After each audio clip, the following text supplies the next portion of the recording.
আসসালামু আলাইকুম, সবাই কেমন আছেন? আলহামদুলিল্লাহ আমি ভালো আছি। আজকের ভিডিওটা যেটা ছাড়তেছি আর কি, সেটা হচ্ছে বাড়িতে থাকাকালীন ভিডিও। তো আমরা ঢাকা চলে আসছি, আর বাড়িতে তো অনেক নেটের সমস্যা হয়েছিল, সেজন্য কোনো ভিডিও লং ভিডিও আমি আপলোড দিতে পারি নাই। তো শুধু রিলস ভিডিও আমি আপলোড দিয়েছিলাম, শর্টকাটে যে ভিডিওগুলো হয় সেগুলো আমি আপলোড করেছিলাম। তো বাড়িতে এত নেটের সমস্যার কারণের জন্য মনটাই ভেঙে গিয়েছিল, ভিডিও কি করব কি দেব, এত খারাপ লাগছে, তখন আর ভিডিও দিতে পারি নাই। আর বাড়িতে গিয়ে এত কাজ করেছি, ঘর দুয়ার পরিষ্কার করা, একটা বছর পর পরে বাড়িতে গিয়ে অনেক কাজ হয় না, দেখা যায় যে অনেক কাজ থাকে।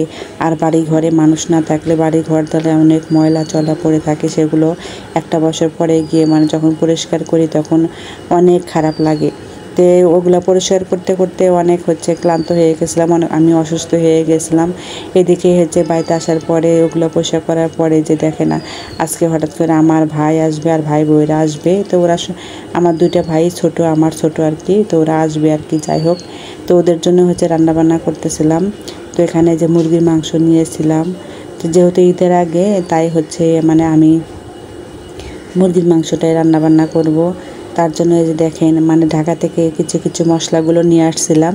ওইগুলো এখনও পলিথিনে আমার রাখা আছে, এগুলো কিছু বয়ামে উঠাই নেই। এখানে কিন্তু আমার সব কিছুই আছে, হালকা পাতলা কিছু রেখেছিলাম রান্নাবান্না করার জন্য, আর বাকিগুলো আমি নিয়ে গিয়েছি ঢাকায়। তো ঢাকা গিয়ে আরও কিনেছি আর কি। যাই হোক, তো এখানে যেটা রান্নাবান্না করার যেটুকু প্রয়োজন আমার, সেটুকু সব কিছুই আমার এখানে আছে। তো যাই হোক, মাংসটা আমি মশলা দিয়ে সব কিছু মাখিয়ে রাখলাম 5 মিনিটের জন্য। এরপর দেখেন পেঁয়াজ কাঁচামরিচ এগুলো আমি দিয়ে কড়াই দিয়ে দিলাম। আর এই যে বাহিরে তো আমার চুলা নাই, তো বাহিরে আমার শাশুড়ির মাটির চুলা। তো আমি এই যে ঘরে গ্যাসের চুলা আমার আছে, সিলিন্ডার। তো এখানেই ঘরে যে পিছু আমার জায়গা আছে, এখানে সামনে ভিতরে।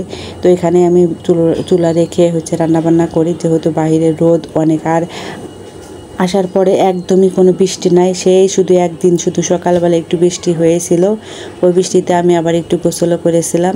তো বৃষ্টি না থাকার কারণের জন্য এত গরম হয়েছিল আর এত কাজ করেছি, তো আমার শরীর অনেক অসুস্থ হয়ে গেছিলো। আর আমাদের এখানে আমরা যেহেতু বাড়িতে থাকি না, আমাদের এখানে দেখা গেছে কি চাপকল, তো চাপকল টিপতে যে আমার শরীরে অনেক ব্যথা হয়েছিল। তো আমি তো দেখা গেছে যে একটা বছর পর পর আসি, তো আমরা এখানে কোনো মোটর সেট করি নাই, যেহেতু বাড়িতে থাকি না। যেটাই করব সেটাই নষ্ট হয়ে যাবে, সেজন্য আমরা কোনো কিছুই করতেছি না। যখন আমি একবারে থাকবো তখন সব কিছু করব। তো যাই হোক, সেই জন্য অনেক কষ্ট করে সব কিছু করে কাজ করেছি।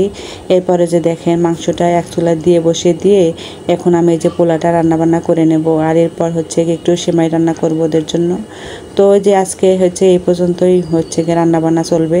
আর এই যে মশলাগুলো কিন্তু আমি যেগুলো নিয়ে আসলাম ওগুলো কিছুই বয়ামে ভরি নেই। তো সব কিছু ব্লেন্ডার করে নিয়ে আসছে, যাতে আমার রান্নাবান্না অসুবিধা না হয়। শুধু আদা রসুন যে যখন রান্না করি তখন একটু বেটে বেটে রান্নাবান্না করি, তো আমার কাছে এটা ভালো লাগে। সেজন্য আদা রসুনটা ব্লেন্ড করি না, যেহেতু আমার এখানে ফ্রিজ নেই, অন্যের ফ্রিজে সব কিছু রাখতে হচ্ছে আমাকে। সেই জন্য প্রতিদিন রান্নাবান্না যখন করি তখন একটু আদা রসুন বাটাটা বেটে নিই। এরপরে যে দেখেন, পোলাটা কিন্তু একটু ভেজে নিয়েছি, চাউলটা ভেজে নেওয়ার পরে পরিমাণ মতো পানি দিয়েছি। আর এই যে সব মশলাগুলো যে নিয়ে আসছিলাম, এগুলো একটু বয়ামে ভরে ভরে রাখতেছিলাম, কাজের চাপের জন্য কোনো কিছু গোছাতে পারি নাই। তো যাই হোক, আজকে ভিডিওটা এই পর্যন্তই। আপনাদের কাছে যদি ভালো লাগে থাকে তো সবাই কমেন্টে জানাবেন। সবাই ভালো থাকবেন, সুস্থ থাকবেন। আল্লাহ হাফেজ।